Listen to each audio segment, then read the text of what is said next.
Me friends and ఫ్యామిలీతో సరదాగా బయటకు వెళ్ళటానికి కారు లేదా అయితే వెంటనే ఈ నెంబర్కి కాల్ చేయండి.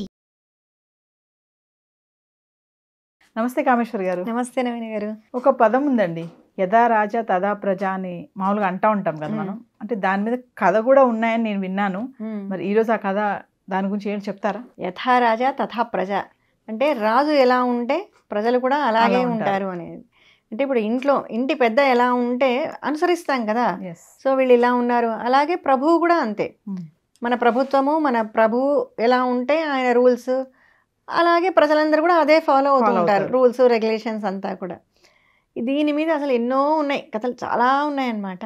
అందులో ఒక చిన్న కథ, మన భోజరాజు కథల్లో నుంచి ఒక చిన్న కథ. భోజరాజు ఆస్థానంలో మహాకవి కాళిదాసు ఉండేవారు. మహాకవి కాళిదాసు తెలుసు కదా, ఆయన కాస్త చమత్కారంగా కూడా బిహేవ్ చేస్తుండేవారు. అలాగే ఇంకొకటి ఏంటంటే, కాళిదాసు గారికి ఏదన్నా విషయం చెప్పాలి అంటే, వీళ్ళు పండితులు కదా, చమత్కారంగా చెప్తారనమాట. అంటే ఇప్పుడు తెనాలి రామకృష్ణ గారు కానీ, తర్వాత మనం బీర్బల్ కథల్లో కూడా విన్నాం. ఏది కూడా ఇప్పుడు రాజు రాజేనండి, ఎవరైనా ఏ ప్రాంతమైనా రాజు రాజే. రాజు is like a boss. Okay, అందరికీ ఒక కామన్ యాటిట్యూడ్ ఉంటుంది. రాజులందరికీ కూడా ఒక కామన్ బిహేవియర్, నేనే గొప్ప, ఎదుటివాడు వీడెవడు నాకు చెప్పడానికి అనేది ఒక కామన్. కాబట్టి వీళ్ళందరూ కూడా ఏంటి, ఎవరు ధైర్యం చేయరు. ఎప్పుడు రాజులకు ఏదైనా చెప్పాలంటే భయం అందరికీ. మంత్రికి ఒక్కడికే కాస్త అధికార బలం, అంటే ఆయనకు డెసిగ్నేషన్ ఉంటుంది, అథారిటీ ఉంది కాబట్టి ఆయన చెప్తుంటాడు. మరి మిగిలిన వాళ్ళు, చూసిన వాళ్ళు, ఇలాంటి పండితులు వీళ్ళందరూ చమత్కారంగా వాళ్ళు అర్థం చేసుకునేట్టు చెప్పేవాళ్ళు అనమాట. అలా ఇక్కడ కూడా ఒక చిన్న ఇన్సిడెంట్.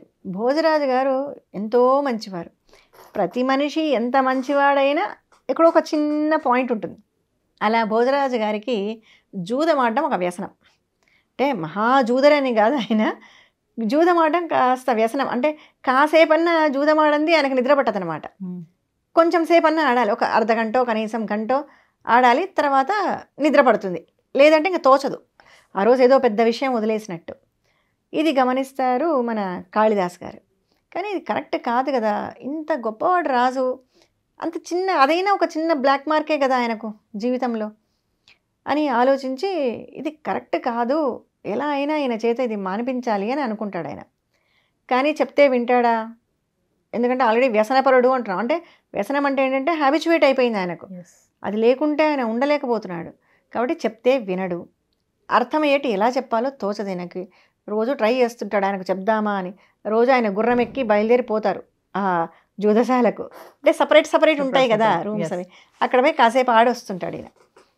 ఒకరోజు ఒక ప్లాన్ వేస్తాడు కాళిదాస్ గారు. వేసి ఈయన భోజరాజు గారు బయలుదేరి ఆ జూదశాలకు వెళ్తూ ఉంటారు. ఆ మార్గంలో, ఆయన వెళ్ళే మార్గంలో ఒక మాంసపు కొట్టు ఉంటుంది. అక్కడ కాళిదాసు ఒక సన్యాసి వేషం వేసుకొని వెళ్ళి నిలబడతాడనమాట. వేసుకొని కరెక్ట్గా ఆయన భోజరాజు వచ్చే టైం చూసుకొని ఆయనకు వినిపించేటట్టుగా గట్టిగా మాట్లాడుతుంటాడు. ఏదో సంథింగ్ గట్టిగా మాట్లాడుతుంటాడు. అంటే అటెన్షన్ గ్రాప్ చేయడం కోసం గట్టిగా మాట్లాడడం. అంటే వెంటనే భోజరాజు తల తిప్పి చూస్తాడు. చూస్తే ఒక సన్యాసి మాంసం కొట్టు ముందర నిలబడ్డాడు. ఏంటి ఈయనకు తోచదు. వెంటనే భటుణ్ణి పిలిచి, అక్కడికి వెళ్ళి కనుక్కొని రాపో, ఆ సన్యాసి మాంసం కొట్టు దగ్గర ఏం చేస్తున్నాడు అడిగి రాపో అంటాడు. వెళ్తాడు వాడు. ఎందుకు స్వామి మీరు ఎక్కడ నిలబడ్డారు అంటే, ఎందుకు నిలబడతా, కొనుక్కోవడానికి నిలబడ్డాను, మాంసం కొనుక్కొని తిందామని నిలబడ్డా నేను అని చెప్తాడు.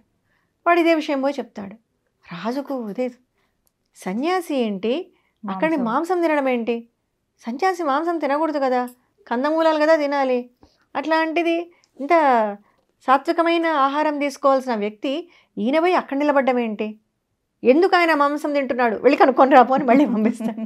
అంటే నేను మందు తాగుతాను, మందు తాగినప్పుడు నాకు ఖచ్చితంగా మాంసం ఉండాలి, అందుకే మాంసం కొంటున్నాను అని మళ్ళీ పోయి చెప్తాడు వీడు. మందు కూడా తాగుతాడు ఆయన, చాలా తప్పు కదా మందు తాగడం, ఆయన ఎందుకు మందు తాగుతాడు, తాగకూడదు కదా, ఒక సన్యాసి పోయి అడుగుపో అంటాడు.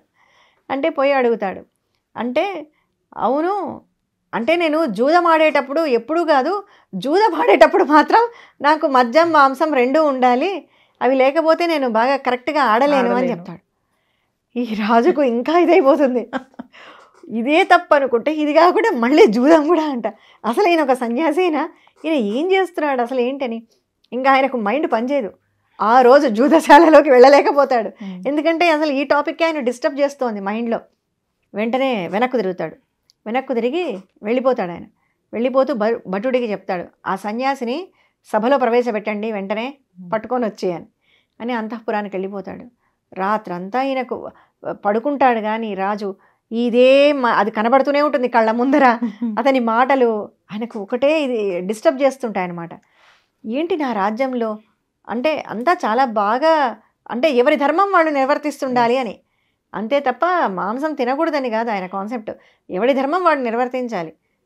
అక్కడ సన్యాసి అయిన వాడు ఏంటి ఇలాంటి లక్షణాలన్నీ పెట్టుకొని వీడు అని మరుసటి రోజు ప్రవేశపెడతారు. రాజు బాగా కోపంలో ఉంటాడు. ఆయన భోజరాజు, ఏమయ్యా సన్యాసి, అసలు నువ్వు ఏం చేస్తున్నావు నీకన్నా అర్థమవుతోందా? మాంసం తింటానంటావు, మందు తాగుతానంటావు, జూదం ఆడతానంటావు, తప్పు కాదా ఇవన్నీ? నువ్వు చేయొచ్చా ఇవన్నీ ఒక సన్యాసి అయి ఉండి అంటాడు. ఎందుకు ప్రభు, ఎందుకు చేయకూడదు? ఇది నా వ్యక్తిగతం కదా, నా ఇష్టం. ఏం సన్యాసినైతే నేను చేయకూడదా అంటాడు. సన్యాసివైతే నువ్వు నలుగురికి ఆదర్శప్రాయుడివి. అంటే ఒక సన్యాసి అనేవాడు ఎవరు? నలుగురికి 4 మంచి మాటలు చెప్పేవాడు బయట వెళ్ళి. అలాంటి వాడివి నువ్వే ఇలాంటి వ్యసనాలకు లోనైతే నువ్వేం చెప్తావు ఎదుటి వాళ్లకు? నువ్వు కరెక్ట్గా ఉండాలి కదా, నీకు ధర్మమా ఇది అంటాడనమాట.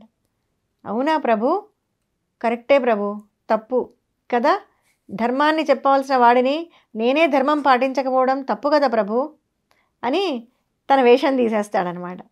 తీస్తూనే కాళిదాసు మహాకవి, ఈ కాళిదాసు గారు మీరా ఏమిటిది అంటే, అంతే కదా ప్రభు, ఒక సన్యాసిగా ఉండే నేను నా ధర్మం పాటించడం లేదని మీకు అంత కోపం వచ్చిందే, మరి ధర్మ ప్రభువులు ఇంతమందిని పాలిస్తున్న మీరు జూదం ఆడితే వ్యసనపరులైతే దేశానికి ఎంత నష్టం? ఒకవేళ నేను తిన్నా తాగినా నేను జూదమాడినా అది నాకు మాత్రమే నష్టం, నేను ఎవరికి ఏం కీడు చేయట్లేదు. కానీ మీరు వ్యసనపరులైతే దేశానికే నష్టం వస్తుంది కదా. ధర్మరాజు కథ ఆల్రెడీ మనకు తెలుసు కదా ఏం జరిగిందో, అంత పెద్ద మహాభారతమే జరిగింది. అట్లాంటిది మరి మీరు చేస్తున్నది ఇది ఎంతవరకు అని అంటాడు అనమాట. తప్పు అని కూడా అనడు, ఇది ఎంతవరకు అని అంటాడు. అనగానే భోజరాజు వెంటనే రియలైజ్ అయిపోయి తన తప్పును ఆయన వెంటనే గుర్తిస్తారు.